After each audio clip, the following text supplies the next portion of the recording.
बिस्मिल्लाहिर्रहमानिर्रहीम। अस्सलाम वालेकुम दोस्तों, मैं हूं ब्रिगेडियर तारिक जमान रिटायर्ड और आप देख रहे हैं मेरा और आपका यूट्यूब चैनल वर्सटाइल टाइम। अरे दोस्तों, आज बहुत दिनों के बाद हाजिर हुआ। बीच में रमज़ान मुबारक था, इस वजह से वो मसरूफियत थी जिसकी वजह से मैं वो व्लॉग नहीं कर सका, बल्कि आपकी मोहब्बतों का मशकूर हूँ। बहुत सारे दोस्तों ने मेरी खैरियत भी दरियाफ्त की, जिनसे डायरेक्ट रब्ता है व्हाट्सएप पे। उन्होंने मैसेज करके कॉल करके पूछा कि सर आप खैरियत से तो है ना। तो मैंने कहा यार रमज़ान मुबारक है और मैं नहीं चाहता कि इसमें ये इबादत का महीना है और मैं नहीं चाहता कि इसमें ज़्यादा आपको डिस्टर्ब करूं।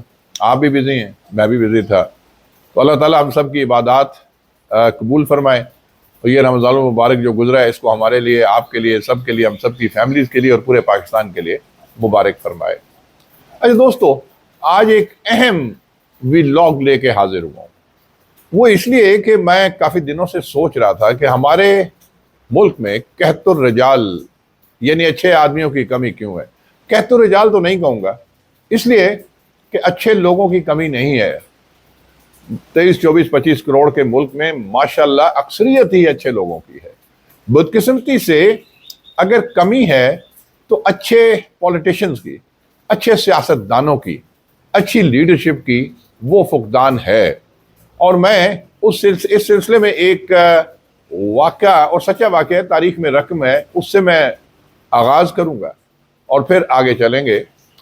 अच्छा, जवाहरलाल नेहरू इंडिया के बड़े मशहूर लीडर रहे जो तकसीम हुई बरे सग़ीर में जब हिंदुस्तान की और पाकिस्तान बना, इंडिया बना। तो जैसे हमारे कायदे आज़म मोहम्मद अली जिन्ना, इसी तरीके से इंडिया की जानिब से जवाहरलाल नेहरू, उनका नाम बहुत मशहूर है। अच्छा दोस्तों, जवाहरलाल नेहरू के वालिद ने बेटे को किसी शाही ख़ानदान की तरह बिल्कुल पढ़ाया, बल्कि नवाबों जैसी परवरिश की उनकी, और कैम्ब्रिज यूनिवर्सिटी में उनको तालीम भी दिलवाई।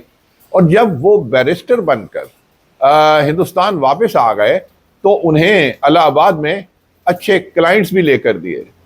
लेकिन जवाहरलाल नेहरू कम्युनिस्ट जहनीत के मालिक थे और वो सियासत में आकर मुआशरे में मुसावात पैदा करना चाहते थे। वालिद ने उन्हें बहुत समझाया और जब दाल नहीं गली तो उन्होंने एक दिन जवाहरलाल नेहरू की अलमारी से सारे कीमती सूट जो हैं वो निकलवा दिए, जूते और सगार भी निकाले, और वो सब दोस्तों के जो बच्चे थे उनमें तकसीम कर दिए। और उनकी जगह खद्दर के 2 पाजामे और 3 कुर्ते वो वहाँ पे लटका दिए, और साथ ही हाथ से बनी हुई देसी जूती जो है वो भी वहाँ पे रखवा दी।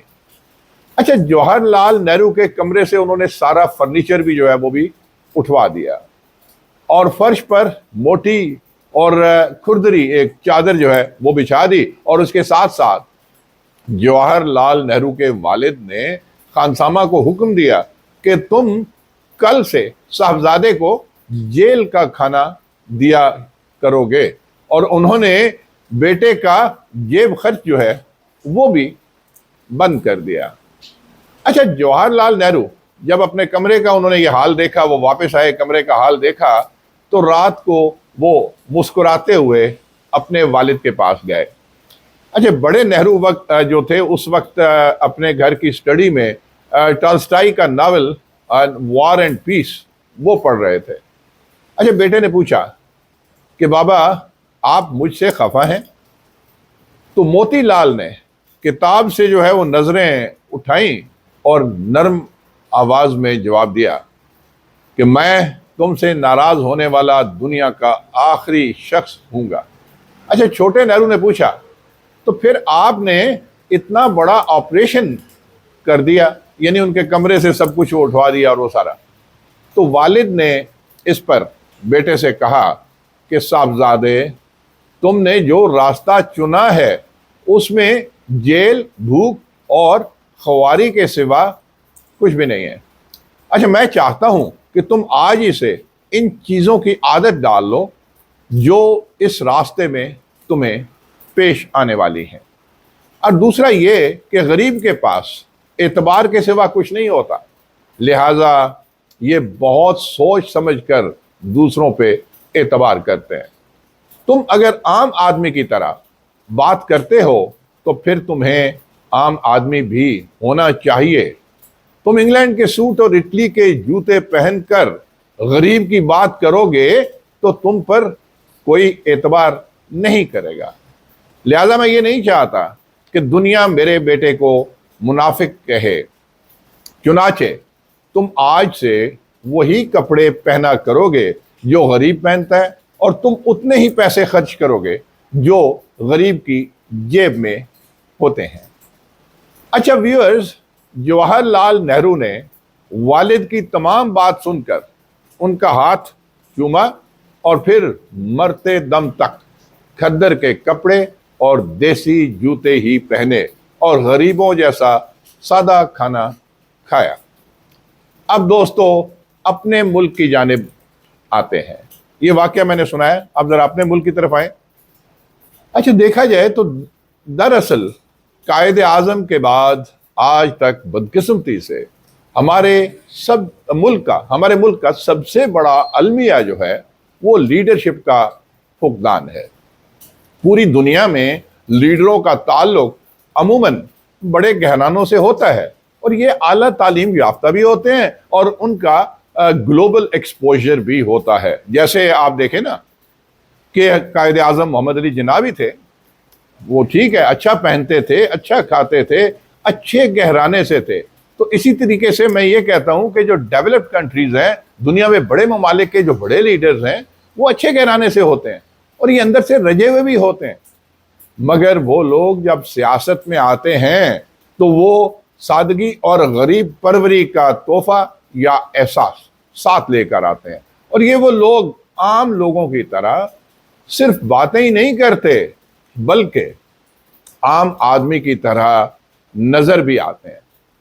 मगर नाजरीन, बदकिस्मती का ये आलम है कि हमारे मुल्क में ऐसा नहीं होता। कायदे आज़म के बाद बिल्कुल भी ऐसा नहीं हुआ। हम डर्टी पॉलिटिक्स के एक गंदे जोहड़ में गोते खा रहे हैं। बदकिस्मती से हमारे मुल्क की तमाम बड़ी सियासी जमातें गरीबों की बातें तो ज़रूर करती हैं, गरीबों के मुतालिक बातें तो ज़रूर करती हैं, लेकिन उनके लीडरों का लाइफस्टाइल और उनकी शख्सियत उनकी बातों से मैच नहीं करती। हज़ारों केनाल के बंगलों और फार्म हाउसेज में रहने वाले, कई कई लाख की तनख्वाहें और पुरतायुश मराहत लेने वाले, प्रोटोकॉल लेने वाले, बैरून मुल्क और बड़े बड़े घर और बैंक बैलेंस रखने वाले, बुलेट प्रूफ गाड़ियों और जहाज़ों और हेलीकॉप्टर्स को गली के मोटरसाइकिल की तरह इस्तेमाल करने वाले हमारे वज़राए आज़म सदूर और वज़राए आला हकीकी लीडर नहीं हो सकते। वो कैसे हो सकते हैं, आप गौर करें। अगर हमें रहनुमा लेना है तो फिर गरीब आवाम से लेना होगा जो आम शहरियों की तरह 5 या 7 मरले के घर में रहे। याद रखें, जर्मन चांसलर एंजेला की तरह वो भी 2 या 3 सूटों और एक ही कोट के साथ 5 साल दौरे इक़्तिदार पूरा करे, लेकिन दुनिया भर में करोड़ों लोगों को अपना गर्विदा भी बना ले। हमें ऐसे लीडरों की जरूरत है। हमें ऐसा लीडर लेना है तो फिर ऐसा लीडर ढूंढें जो बाराक ओबामा की तरह मनसबे सदारत से फारिग होकर किराए का मकान ढूंढता फिरे। दोस्तों, मैं अफसोस के साथ कहूँगा कि गुलामाना जहनियत रखने वाले लोगों से, बदकिस्मती से कहूँगा कि ऐसी तवक्को अबस है।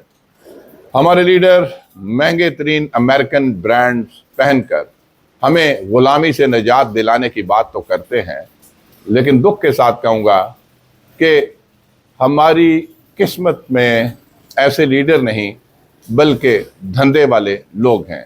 यहाँ पे माजी में हमारे एक वज़ीर आज़म का जिक्र करूँगा, नाम नहीं लूँगा, लेकिन कहीं मैंने एक वाक़या उनका सुना था कि जब वो यूके के ऑफिशियल टूर पे गए तो उनकी जो नेकटाई थी वो वहाँ की अखबारों की शाह सुर्खियों की जीनत बनी और कहा गया कि एक गरीब और मकरूज मुल्क का शहनशाह वज़ीर आज़म, क्योंकि उस एक टाई की कीमत लाखों में थी। दोस्तों, अगर تقدیر بدلنی ہے، حالات بدلنے ہیں، تو ہمیں سادگی اور آسٹیرٹی اپنانی پڑے گی۔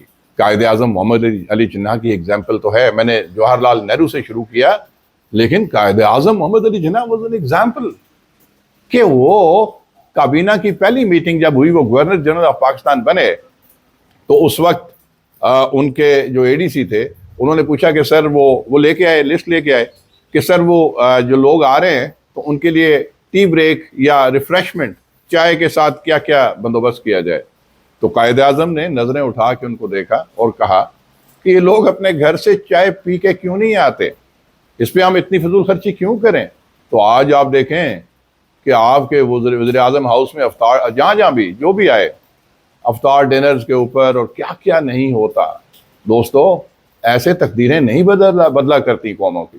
قائد اعظم محمد علی جناح کے جب سیکریٹری نے ان کو ایک دفعہ وہ ایک فرنیچر آیا تھا ان کے گھر کے لیے، آفیشیل جو گورنر جنرل ہاؤس، تو اس میں جب دیکھا تو چند ایک چیزوں میں ایک کرسی نظر آئی، کرسی کی قیمت 13 روپے تھی، اندازہ لگائیں۔ انہوں نے کہا یہ کرسی کس لیے ہے، میں نے تو یہ ڈیمانڈ نہیں کی تھی۔ تو سیکریٹری نے کہا کہ محترمہ، آپ کی ہمشیرہ محترمہ فاطمہ جناح، انہوں نے یہ ڈیمانڈ کی تھی، تو انہوں نے وہ کاٹ دیا۔ انہوں نے کہا اس کی پیمنٹ سرکار نہیں کرے گی، یہ فاطمہ جناح سے خود لے لینا، کیونکہ یہ اس کے ذاتی استعمال کی کرسی ہے۔ ہمیں ایسے لیڈروں کی ضرورت ہے، ہمیں ایسا ہی کرنا پڑے گا۔ جب آپ انتخاب کرتے ہیں الیکشن میں اپنے لیڈرز کے لیے، تو اس چیز کا خاص طور پہ ذہن میں رکھیں کہ خالی نالیوں گلیوں کی سیاست سے باہر نکلیں۔ دوستو، ہم کیا کہتے ہیں کہ جی میرے گھر کی نالی ٹوٹی ہوئی ہے، جو مجھے یہ بنا کے دے گا تو میں اس کو ووٹ دوں گا، میری گلی کے 2 کھمبے چاہیے، جو یہ لگا دے گا میں اس کو ووٹ دوں گا۔ دوستو، ذات سے نکلیں، یہ نالیوں گلیوں کی سیاست سے نکلیں، بلکہ بڑے لیول پہ سوچیں کہ جو ملک کے لیے بہتر کرے، جو خود سے اچھا ہو، جو پرسنل ایگزامپل سیٹ کریں، ایسے لوگوں کو منتخب کریں۔ میں کسی سیاسی پارٹی کے لیے نہیں بات کر رہا، میں اوورآل بات کر رہا ہوں کہ ہمیں لیڈرشپ ایسی ہی چاہیے۔ بس دوستو، آج کا یہی پیغام، یہی ولاگ، انشاءاللہ آئندہ رابطہ رہے گا۔ اپنا خیال رکھیے گا، اپنے دوستوں کا خیال رکھیے گا، گھر والوں کا خیال رکھیے گا، پاکستان کا خیال رکھیے گا، پاکستانیوں کا خیال رکھیے گا۔ اس نعرے کے ساتھ اجازت چاہتا ہوں کہ پاکستان زندہ باد۔